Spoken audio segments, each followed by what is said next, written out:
Les femmes sont vénales. Pour elles, l'amour doit se convertir en dollars, en argent, bref, en biens matériels. Et c'est triste, mais c'est comme ça.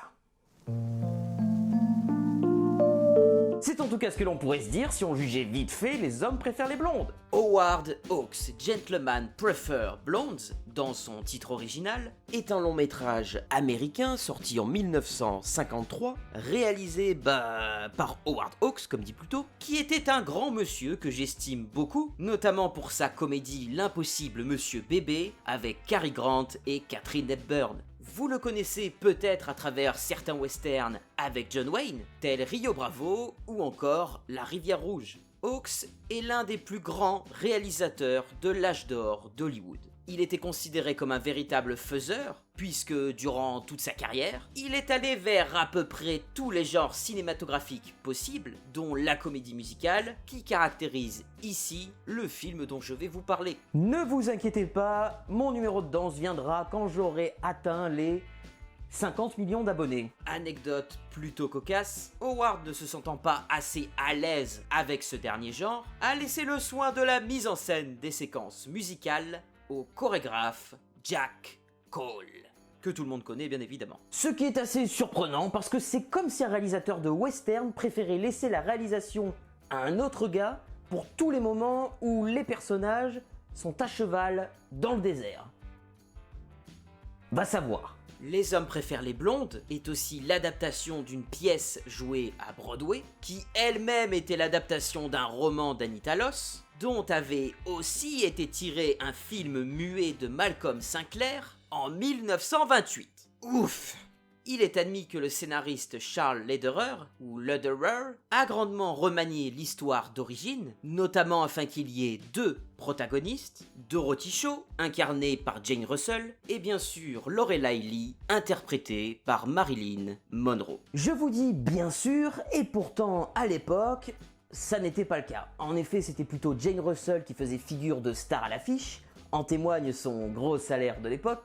200 000 $, rien que pour le film, tandis que Marilyn Monroe, ce fut loin d'être le cas avec ses 18 000. En effet, elle n'était encore qu'une star en devenir. Nous allons suivre les péripéties d'un duo féminin, qui fait d'ailleurs la force du film, à savoir une brune et une blonde, comme les bières. L'une est intelligente et l'autre beaucoup moins. Je vous laisserai trouver laquelle. Et si tu souhaites plus de détails, eh bien reste là, sinon tu risques de rater quelques plats savoureux. Passons au film.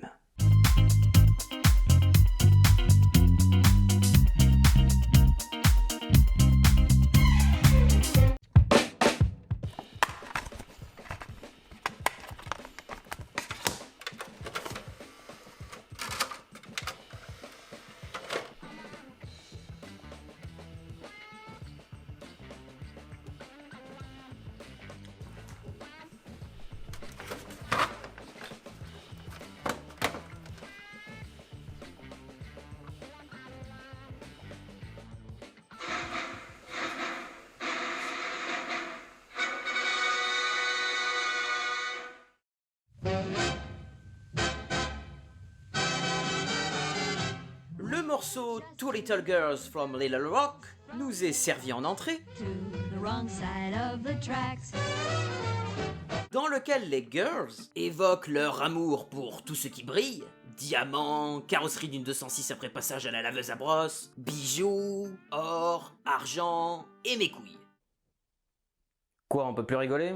Les deux protagonistes chantent qu'elles sont nées du mauvais côté de la barrière, en gros pauvres, et que la solution pour s'en sortir, c'est de trouver un gentleman bien richissime, peu importe sa taille ou son âge, grâce auquel elles pourront aller remercier les petits hommes du petit patelin sans avenir de leur avoir brisé le cœur quand elles étaient plus jeunes. Là, en principe, tu t'es pris une bonne claque des 50s dans la tronche et les féministes ont déjà coupé le visionnage. Ça fait que 4 minutes de film, générique compris. Tout ceci devant le copain de Marilyn, Mr. Esmond Fils, Gus de son prénom, incarnant à ravir le gentleman qu'elle recherche, car il ne semble pas capter grand-chose. Il est content. C'est pas le Ricard le plus frais du pack, hein.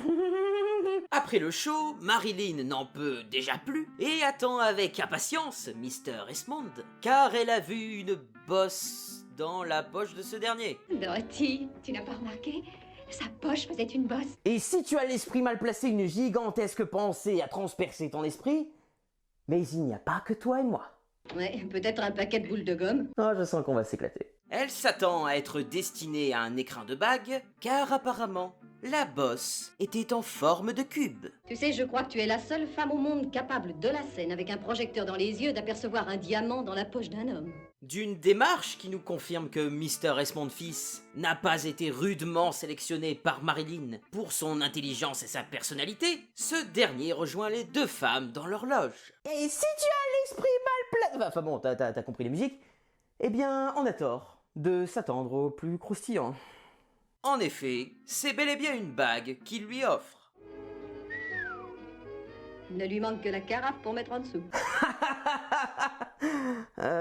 J'ai pas compris. Lorelai est la plus heureuse du monde. Ils vont se marier sur... L'île de Paris? Ah, les Amerlocs. Toujours aussi bons en géographie. Can you name any country in Europe? Is this one Europe? No. This one? No. J'ignore ce que vous pensez, Gus. Moi, je m'étais toujours figuré que Lorelai finirait par épouser le ministre des Finances. Vraiment, Dorothy, c'est le personnage le plus intéressant du film. Elle a toujours des petites répliques parfaitement pertinentes et tourne systématiquement en ironie les comportements de son ami. Papa appelle encore Gus, ce qui désespère surprenamment rapidement Lorelai, qui édicte le plan suivant. Je prends le bateau samedi avec ou sans Monsieur Esmond. Et à moins qu'il ne vienne lui-même en Europe m'y chercher, je n'en reviendrai jamais. Ah, l'amour! Il se trouve que les deux nénettes vont prendre le bateau avec l'équipe olympique, ce qui ne saurait déplaire à Dorothy. Pour moi. Mon Dieu, je suis confuse. Vraiment, je suis comblée. Un autre monsieur qui semble plus diplômé pour les bails de la surveillance fait son apparition. Steve, suppose que le navire heurte un iceberg et coule. Laquelle sauverais-tu de la noyade? Ces deux filles ont de quoi flotter. Rabi, la petite, elle va prendre froid! J'adore les gros lolos! Regardez des fenêtres rondes. Où est Dorothy? Je n'en sais rien. Quelqu'un a sifflé et elle a disparu. Attends, quoi? Oh, qu'est-ce que c'est? Une lettre de crédit. Vous avez commencé à m'écrire avant même que je sois partie. Non, non, chérie, voyez-vous, une lettre de crédit, c'est comme de l'argent. De l'argent? Oui. Mais c'est magnifique. Ne manquez pas de m'écrire tous les jours. Je serais si triste loin de vous. Allez, entrez tous, passez par la porte, n'hésitez pas. Ah oui, parce que passer par le hublot, c'est saut 1192, quoi. Dorothy Shaw, je compte sur vous pour garder ces athlètes pour vous Oh seul. non, quelle coïncidence, mais c'est mon but aussi. Ça va finir en partouze de nymphomane, cette histoire. Tandis que Lorelai découvre les joies du lit à ressort, nous apprenons que s'il y a l'ombre d'un scandale, Papa Esmond ne sera pas moins convaincu d'être en défaveur de leur union. Alors il faut qu'elle fasse profil bas. Vous vous en doutez que ça ne va être pas du tout le cas, et ça, c'est délicieux. Vous êtes parfois un petit coquin, mon petit bonhomme. Ah, c'est marrant, elle vient de prendre 30 ans d'un coup. Un gars du bateau annonce qu'il faut que tout le monde retourne sur la terre ferme pour effectuer l'appel avant de partir. Qu'est-ce qu'il va se passer à votre avis, sachant que nous sommes dans une comédie musicale? Eh ben, on chante qu'on va partir! J'adore les films musicaux. Place à la petite chanson Bye Bye Baby, via laquelle je prends conscience que tous les mecs de l'équipe olympique sont en chien sur Dorothy, alors que leurs femmes sont à côté et demandent justement qu'ils se tiennent à carreau. Dans ce film, tout le monde s'en bat les couilles de tout le monde. Et ils prennent des substances aussi. N'oublie pas, ne me trompe pas. La confiance, c'est ce qui compte le plus dans un couple. 5 minutes à peine après le départ du Titanic, Lorelai est déjà en train d'étudier la liste des passagers afin de trouver le nom des messieurs qui ont des valets. Monsieur Eugène Martin et Valet. Stratégie étonnamment astucieuse, déployée afin que Dorothy puisse rencontrer des gens qui en vaillent véritablement la peine, selon sa pote. Ce qui me plaît, c'est un homme qui court plus vite que moi. Waouh! Alors, soit tu cours très vite, soit tu dois avoir beaucoup de crush. Je viens de m'en trouver personnellement une bonne vingtaine. C'était la deuxième option. Lorelai tient particulièrement à rappeler à son ami ce qui est important en amour, Tu perds tout ton temps avec des personnes sans raffinement et sans fortune. le porte-monnaie. Mon chou, il ne t'est jamais venu à l'esprit que l'argent pouvait être le cadet de mes soucis. Bien sûr, avec ton gros salaire. Nous avons ensuite le droit à une belle leçon de vie de la part de Lorelai. Tu ne veux pas finir par un mariage sans amour, n'est-ce pas? Parce que si une femme passe tout son temps à se faire du mauvais sang pour l'argent qu'elle n'a pas, comment pourra-t-elle trouver le temps de penser à l'amour? J'imagine que le film a pour but de placer des péripéties qui vont changer le regard de Lorelai sur les relations amoureuses et... Hein? Non? Ok. Bon. En tout cas, elle note qu'il faut rencontrer un certain monsieur Spofford. Attendez, ils sont tout nus? J'ai pas mis le director's cut pourtant. 2, 3, 4. 1, 2, 3, 4. Vous voyez, les femmes aussi peuvent être en chienne. Quand j'ai dit chien pour les gars, c'était ok, hein. Peu après, c'est reparti pour une nouvelle séquence de danse et de chant sur And There Anyone Here for Love. I can't play tennis, my golf's a menace, I just can't do the Australian crawl. À travers laquelle Dorothy évoque une difficile quête de l'être qui s'intéressera vraiment à elle. Mais qu'est-ce qu'ils sont en train de faire? On marque sous cet angle, le rapport de domination est entretenu par la femme, qui, disons par son attractivité physique, obtient ce qu'elle veut des hommes. Je dis ça parce que c'est une thématique principale du film. Olé!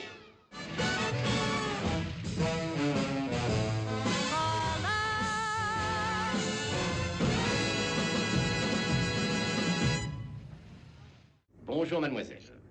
C'est vous le maître d'hôtel? Même quand on est une connasse, on peut répondre bonjour. Oh, ça y est, je deviens méchant. Lorelai soudoie le maître d'hôtel, tandis que Dorothy se porte à la rencontre d'un vieux monsieur fortuné, marié et libidineux pour le combo, Mine, appelez-moi Mine. Sir Francis Bigman, qui possède d'ailleurs une mine de diamants en Afrique. Tu as bien dit diamant, il n'y a pas de doute. Dorothy fait la connaissance de cet homme mystérieux, dénommé Malone, qui se retrouve surpris que l'argent ne l'intéresse pas tant que ça. Faites-moi plaisir, voulez-vous, Malone, allez vous faire cuire un os. Oh évidemment, ce détail fera en sorte qu'ils vont... s'acoquiner. Lady Bigman, épouse chaleureuse et modeste de Sir Francis Bigman, fait son entrée tandis que Lorelai bave presque sur les chaussures du mari. La vieille femme ne va pas hésiter à montrer ses apparats, dont une fameuse couronne. Comment fait-on pour la passer au cou? On ne la passe pas au cou, ça se met sur la tête. Heureusement qu'elle est jolie, hein, sinon elle sera à la rue. En fait, ce qu'on regarde, c'est Privilège de la beauté, le film. Enfin bon, il y a que les moches qui disent ça, bien sûr.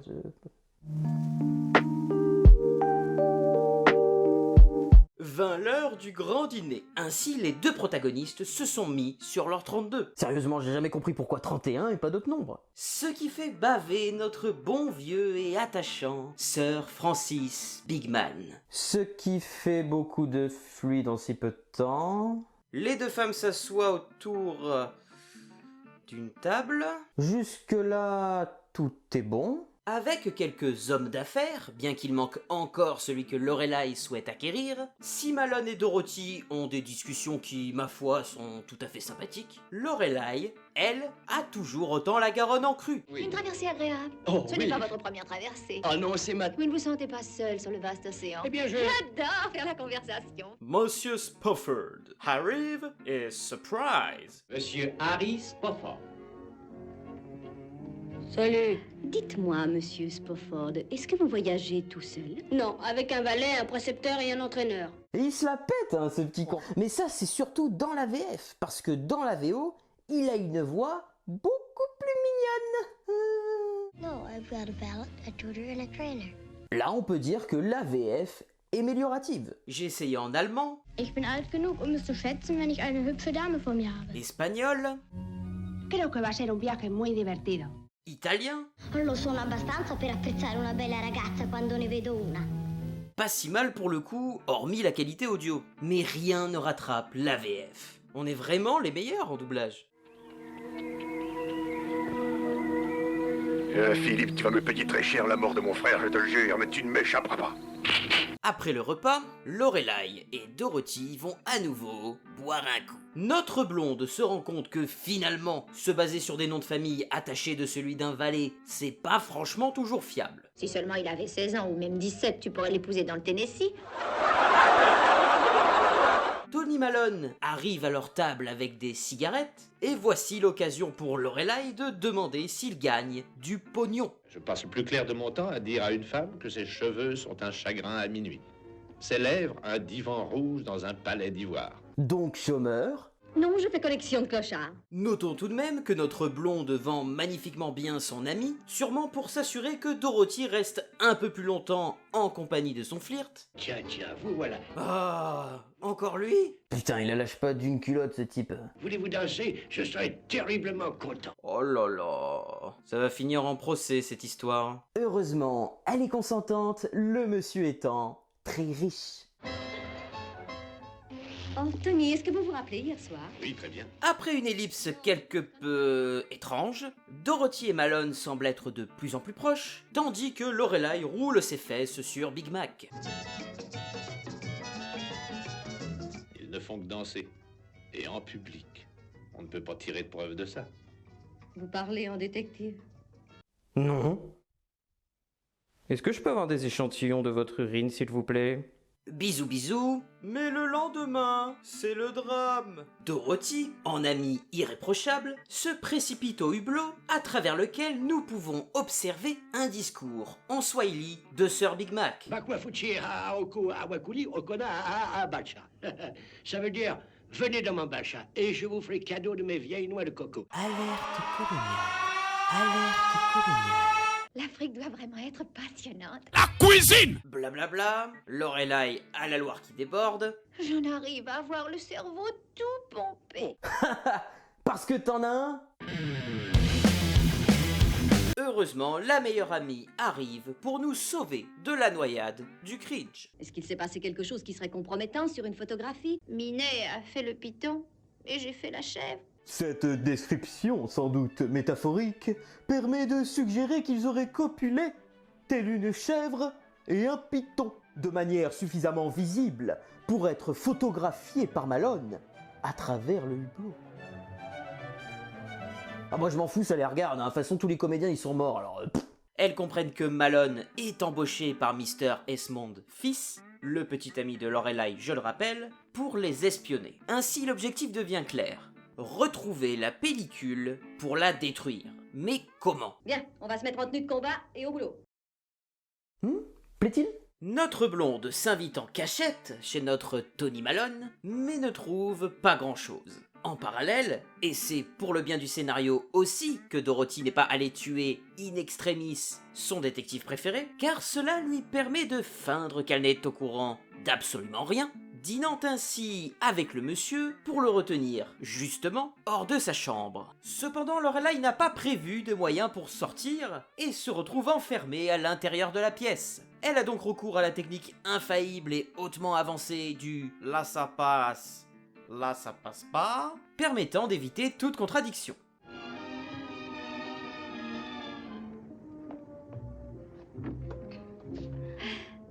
Salut. Monsieur Spofford, vous avez énormément de magnétisme animal. Sir Big Mac apparaît encore dans les parages. Mais tout le monde la piste ou quoi? Le bateau il fait pas 3 mètres carrés? Mr. Spofford cède d'une couverture pour un cocasse stratagème. Vous vous sentez bien, ma chère? Oh oui, merci infiniment. Sauf que j'ai un peu froid. Je me suis sans doute enrhumée. Donnez-moi votre pouls. Non, non, je vous en prie. Pas besoin d'avoir peur, ma chère. C'est purement médical. Si mignonne, si douce, et de taille à garder un cœur pourtant. Ça suffit. Oui, lâche l'affaire, cette situation devient beaucoup trop tendancieuse. C'est...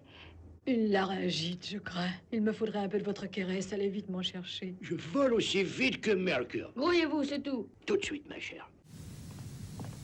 Wie können Sie nur diesen alten, verliebten Esel ertragen? Sehen Sie denn nicht, dass seine Absichten unehrenhaft sind? L'enfant tire ensuite la jeune femme. Ok, donc faut que je modifie la phrase. Malheureusement, nous ne verrons pas le fessier imposant de Marilyn Monroe exploser le hublot, ce qui causa en moi un léger désespoir. Monsieur Spofford m'a tiré trop fort. Ok, c'est bon, on arrête, stop.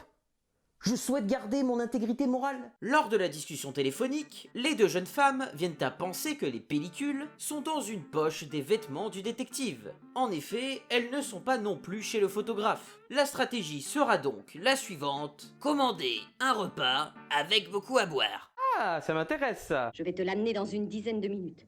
Si nous ne sommes pas capables de vider ses poches à nous deux, nous ne sommes pas dignes du nom de femme. Comme c'est surprenant.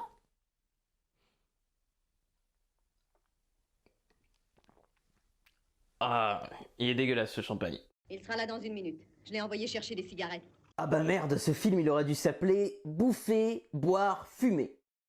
Toutes les 3 séquences, il y a au moins une de ces 3 actions. Lorelai, afin de pimenter la situation, a poussé les chauffages à bloc pour que la chambre devienne un véritable sauna et que Malone enlève plus rapidement ses vêtements. Quand je te disais que ça allait finir en quéquette cette histoire. Ton intelligence m'épate parfois. Le détective arrive et ne se doute de rien. Un vieil ivrogne prénommé Éloi buvait à s'en délabrer le foie.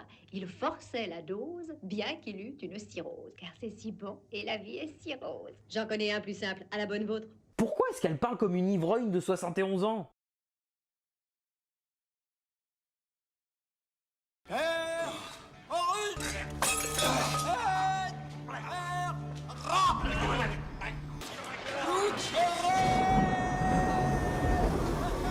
Ils sont partis dans les couloirs du temps. Elle lui enlève le veston, mais toujours nada. Ainsi, Dans son pantalon.